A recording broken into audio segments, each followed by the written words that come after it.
आज विश्व पर्यावरण दिवस है। 9 लखा का नाम इसलिए रखा गया था कि 9 लाख पेड़ थे उस पूरे इलाके में। घंटी बज चुकी है। कोरोना को लेकर केंद्रीय स्वास्थ्य मंत्रालय ने एडवाइजरी जारी कर दी है। इसलिए हम आपसे आग्रह करेंगे कृपया मास्क लगाना एक बार फिर आप शुरू कर लें। 100 मकानों का आंकड़ा सामने आया। चंदन नगर में लगभग 100 मकान पूरी तरह से साफ हो जाएंगे। नगर निगम इन्हें फ्लैट देने के लिए राजी हो गया है। रीगल टाकीज में तो जगह मेट्रो को दे दी गई है, तो क्या हो रहा है? पुलिस की कमांडिंग जो होती है वो रीगल के रानी सराय से होती आई हुई है। शहर की मध्य की जो जगह है उसको देने को तैयार नहीं है।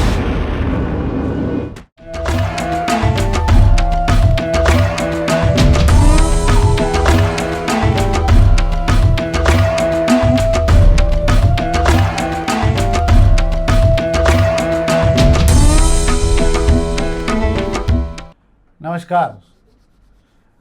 शाम की खबरों को लेकर एक बार फिर हम हाजिर हैं। आजकल हम शाम के अखबारों की चर्चा के अलावा भी शहर में जो तेज़ी से घटनाक्रम दिन में होते हैं उसको भी इसलिए आप तक पहुंचा देते हैं ताकि भविष्य आपको शाम तक इतना अपग्रेड हो जाओ कि आपको अगले दिन लगभग ये जानकारी रहे कि कल क्या क्या हो चुका था। और उसी आधार पर हम जो है इस कार्यक्रम को और भी सुधार भी रहे हैं ताकि आपको इसमें कुछ नई जानकारियाँ भी मिल सकें। आज विश्व पर्यावरण दिवस है। हम सबसे आग्रह करेंगे कि एक वृक्ष जरूर लगाएं। आपको एक वृक्ष हर हाल में लगाना चाहिए, ये बहुत ज़रूरी भी है और आने वाली पीढ़ियों के लिए भी रहेगा।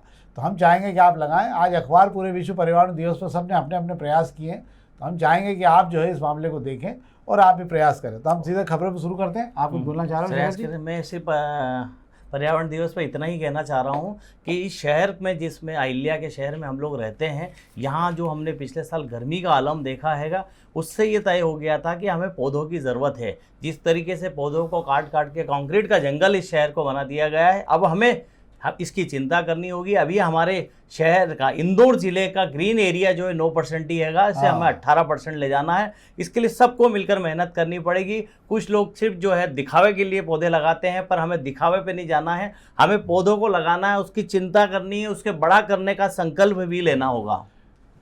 9 लखा का नाम इसलिए रखा गया था कि 9 लाख पेड़ थे उस पूरे इलाके में। अब हमारे पास 9% पेड़ बचे हैं, तो आप एक बार फिर सब मिले और हम उसको काम शुरू करते हैं। तो हम खबरें शुरू करें शेखर जी अपन? जी। तो आज प्रभात किरण की खबरें शुरू करते हैं। अखबार सब हरे हरे हो रहे हैं क्योंकि सबको चिंता इस बात की है कि अधिक से अधिक वृक्षारोपण होना चाहिए।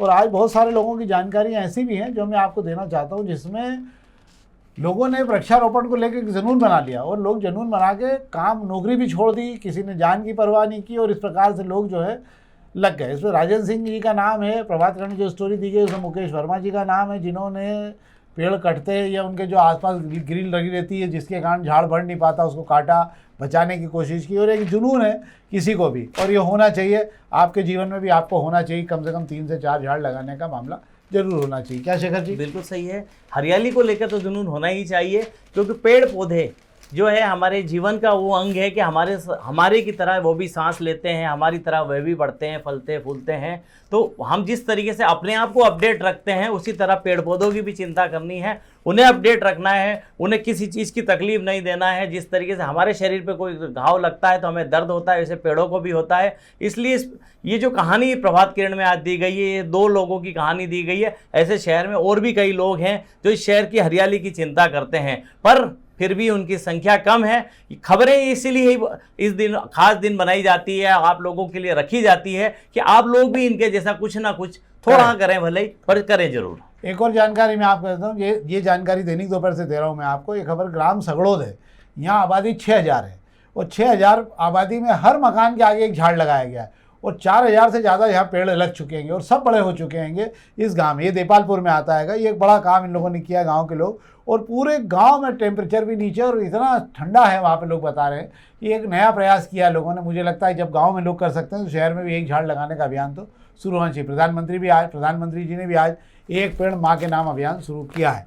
शहर में भी आज जो है प्रयास शुरू किया है पेड़ लगाने का। नेहरू पार्क में पेड़ लगाने से शुरुआत हुई। बाकी पर्यावरण प्रेमियों ने अपनी जहाँ जहाँ उन्हें जगह मिली है उन्होंने वहाँ पर पौधे लगाए हैं। अब हम दोपहर की खबरों की बात कर लेते हैं। दोपहर की खबरों में आज घंटी बज चुकी है। कोरोना को लेकर केंद्रीय स्वास्थ्य मंत्रालय ने एडवाइजरी जारी कर दी है। तमाम अस्पतालों को कह दिया गया ऑक्सीजन, आइसोलेशन बेड, वेंटिलेटर्स और दवाइयों की तैयारी कर लें।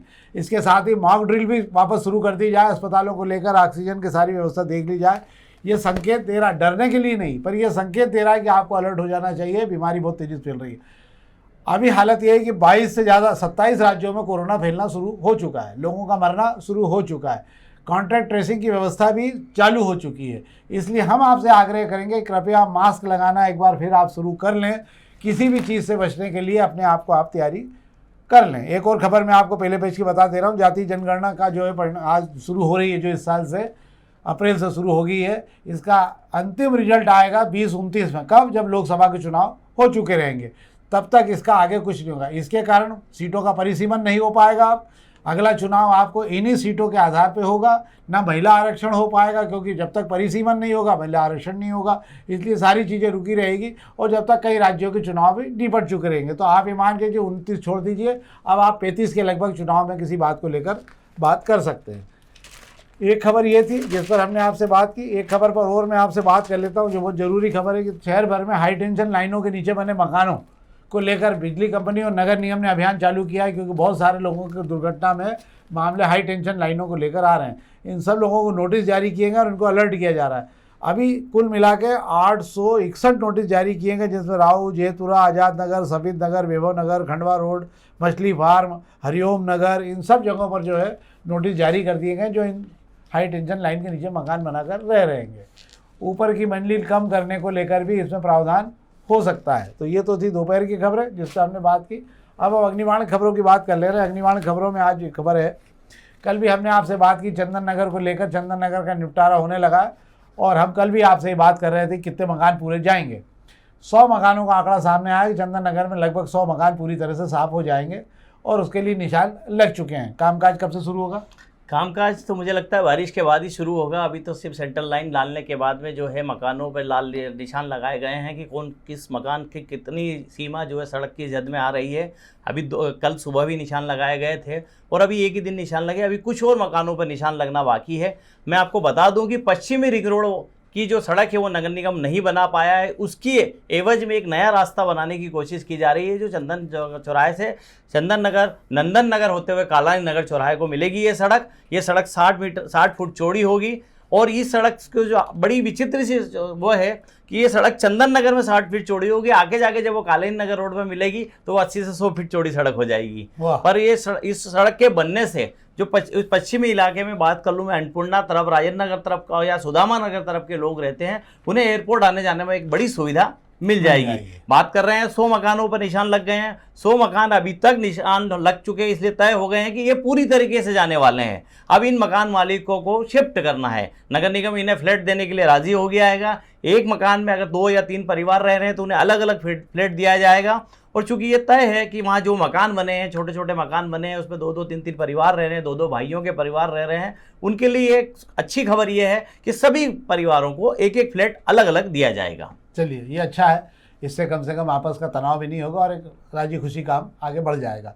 एक और खबर पर हम बात कर ले रहे हैं आपके लिए कि बड़े लंबे समय बाद जो तालाबों को लेकर चैनलों की सफाई का काम चालू किया था, उसमें आपको याद होगा शायद बिलावली, लिंबोदी, सिरपुर और पिपलियापाला तालाब जो है, इनकी पानी की चैनल को वापस खोला गया था, जिससे पानी अभी भी भरा हुआ है।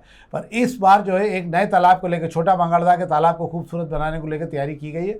और ये जो है ACR फंड जो आता है, जो कंपनियां प्रॉफिट कमाती हैं, उसका 1% जो है उनको शहर में खर्च करना पड़ता है। पिछले दिनों कलेक्टर ने जो है 50 करोड़ रुपए का प्रावधान इसके लिए किया है और उन्हीं में पैसों में से ही बांगड़दा का तालाब खूबसूरत बनाया जाएगा। क्या शेखर जी? बिल्कुल सही है। शहर के जो बड़े तालाब है उसकी चिंता तो बारिश के पहले कर ली जाती है, उन्हें खूबसूरत भी बना दिया जाता है। इंदौर शहर में मैं बता दूं आपको, छोटे बड़े मिलाकर 26 तालाब हैंगे। इसके अंदर छोटा बांगड़ा का जो तालाब है, ये इंदौर वायर से हम जब सुपर कॉरिडोर के लिए जाते हैं वहाँ पर आता है। इसके आसपास काफ़ी घनी बसाहट हो चुकी है, नई नई कॉलोनियाँ डेवलप हो चुकी है। इस तालाब को अगर नगर निगम इसकी संरक्षण करेगा, इसकी गहरा करेगा, इसके आसपास पौधे लगाने के लिए जगह भी नगर निगम को मिल रही है। और वैसे भी नगर निगम की योजना है कि इस बार जो 15 लाख पौधे लगाने का उससे जो लक्ष्य मिला है, कोई बड़ी जगह नगर निगम को नहीं मिल पा रही है। ऐसे में जितने भी तालाब की पाल हैं, ग्रीन बेल्ट का एरिया है या शहर के जितने बगीचे हैं, वहाँ पे जो है डेंट फॉरेस्ट बनाएगा, तो मुझे ऐसा लगता है इसी बहाने तालाब भी सुधर जाएंगे और हरियाली के लिए जगह भी मिल जाएगी। हाँ, पर ये माना जा रहा है कि अगर ईमानदार प्रयास जारी रहा, पिछले बार 51 लाख झाड़ लगा गए तो निश्चित रूप से रेवती रेंज पर दिखने लगे हैं और मुझे लगता है इस साल के बाद बहुत अच्छे तरीके से दिखने लग जाएंगे। आपको पितृ पर्वत की तरह वो दिखने लग जाएगा। ये एक बड़ी बात होगी हमारे लिए भी और गौरव की बात भी होगी। जिन लोगों ने इस प्रयास को शुरू किया वाकई धन्यवाद के पात्र है। आने वाली पीढ़ी के लिए एक अच्छा अभियान होगा ये। अब हम बात कर लेते हैं शहर को लेकर, एक पत्रिका अखबार को लेकर बात कर लेते हैं। पत्रिका में एक खबर है जिसमें पुलिस विभाग ने रानी सराय को मेट्रो को देने से राजी नहीं है, मतलब मना कर दिया कि हम नहीं देंगे, हमारे पास कोई दूसरा जगह जब तक नहीं मिल रही पा रही है। पर रीगल टाकीज में तो जगह मेट्रो को दे दी गई है, तो क्या हो रहा है? रीगल टाकीज की जगह का जो मामला है अभी कोर्ट में विचाराधीन है। मैं आपको बता दूं, भले ही नगर निगम कब्जा ले चुका है पर कोर्ट में मामला अभी चल रहा है। और चूंकि वो संपत्ति जो है नगर निगम का आज नहीं कल कोर्ट में जीत भी जाने की संभावना पूरी है। वो जगह तो है ही है पर जगह फिर भी कम पड़नी है, क्योंकि रीगल पर जो बड़ा स्टेशन बनना है मेट्रो का, उसके लिए हाँ मेन स्टेशन, उसके लिए बड़ी जगह की जरूरत है। और यही स्टेशन ऐसा होगा जो ओपन में होगा, तो इसके लिए जगह के लिए मेट्रो वालों ने जो पुलिस वालों से बात की थी, हालांकि पुलिस विभाग की 4 जगह जो है मेट्रो के उसमें आ रही है जद में, तो 3 के लिए तो पुलिस विभाग राजी है, पर इसलिए राजी नहीं है रानी सराय पर क्योंकि ये शुरू से ही शहर में पुलिस की कमांडिंग जो होती है वो रीगल के रानी सराय से होती आई हुई है। इस शहर की पहचान हो गई है। अगर आपको पुलिस के बड़े अफसरों से मिलना है या अफसरों से मिलने जाना है तो इस शहर में बच्चा बच्चा जानता है कि रानी सराय पर जो जिसे पहले एसपी ऑफिस कहते थे, फिर डीआईजी ऑफिस बना, ठीक है, अब कमिश्नर ऑफिस हो गया। हालांकि कुछ बड़े अफसर जो है पलासिया बैठने लगे हैं, फिर भी आज भी रानी सराय की अपनी एक महत्ता है। इसलिए पुलिस विभाग ये प्राइम जगह की जगह है, शहर की मध्य की जो जगह है, इसको देने को तैयार नहीं है। अगर पुलिस विभाग ने मना कर दिया है तो मेट्रो में एक बड़ी अड़चन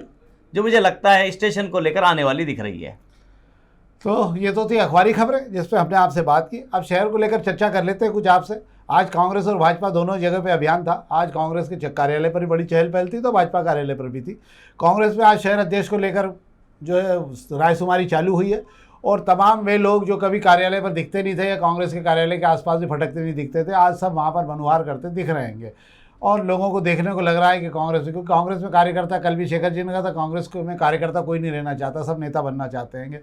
तो आज नेताओं का मजमा लगा हुआ है, क्या शेखर जी? बिल्कुल बता, मैं सबसे पहले भारतीय जनता पार्टी का बता देता हूं, फिर मैं कांग्रेस पे आ जाता हूं। आज भारतीय जनता पार्टी ने ऐलान किया है कि पर्यावरण दिवस है, आज से मोदी एक पेड़ माँ के नाम अभियान वे फिर शुरू करने जा रहे हैं। मोदी जी की योजनाएं हैं, जो मोदी जी 11 साल जो राज कर चुके हैं इस देश में, वो 11 साल में मोदी जी ने जो किया है उन योजनाओं को लेकर घर घर जाने वाले भारतीय जनता पार्टी का एक बड़ा लंबा सा कार्यक्रम आया है जो अगले महीने तक चलेगा। इसके अंदर जो है पौधे लगाने की बात भी कही जा रही है कि पौधे भी लगाएंगे। 70 साल से ऊपर के जितने भी लोग हैं उनके जो आयुष्मान कार्ड बीमारी के लिए बनवाने के लिए मोदी जी ने हामी भरी है, उसका भी प्रचार किया जाएगा। ये तो भारतीय जनता पार्टी की बात हो गई। अब बात कर रहे हैं शहर कांग्रेस की। शहर कांग्रेस का फैसला होने वाला है। 30 जून तक एक बड़ी रिपोर्ट बनाकर इंदौर से दिल्ली जाएगी। ये मैं आपको बता दूं कि रिपोर्ट भोपाल नहीं जाएगी, रिपोर्ट दिल्ली जाएगी। अब दिल्ली से इंदौर का शहर अध्यक्ष तय होगा।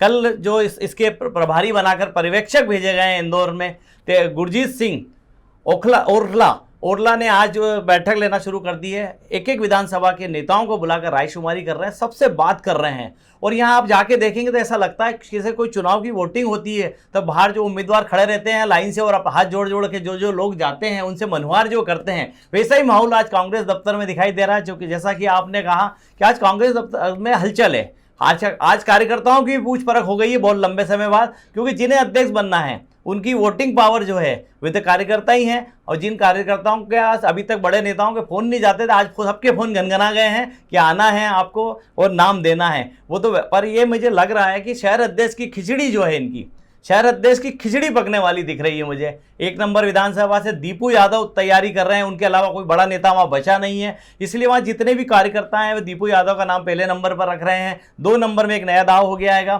चिंटू चौक से, जो अभी तक सुरजीत सिंह चड्डा की पैरवी कर रहे थे, उन्होंने कल रात जो है यू टर्न ले लिया है और राजू भदौरिया को शहर अध्यक्ष बनाने के लिए उन्होंने आगे कर दिया है। राजू भदौरिया के लिए 2 नंबर से लॉबिंग की गई है, सिर्फ सिंगल नाम पर मोहर लगाने के लिए कहा गया है। तो 2 नंबर वाले कल देंगे, इसकी वोटिंग कल होगी, आज नहीं होगी।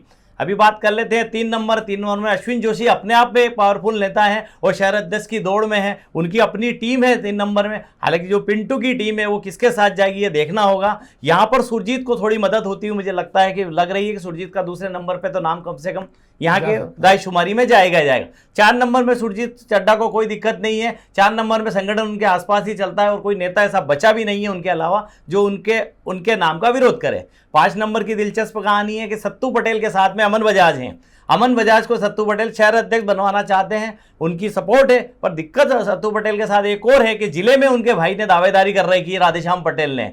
वे राधेश्याम पटेल के लिए अगर उधर पैरवी करते हैं और इधर जो है उधर ग्रामीण के किसी में सपोर्ट नहीं मिलता है तो दिक्कत आनी है। तो इस तरीके की खिचड़ी पक गई है। इसके अलावा भी और दूसरे अध्यक्ष के दावेदार है, गजेंद्र वर्मा ने वहां तैनाती दे रखी है, देवेंद्र सिंह यादव को भी अब कार्यवाहक की पट्टी हटाने के बगैर अध्यक्ष बनने की मंशा है और ये मंशा काफी पुरानी है उनकी, हालांकि लगे हैं।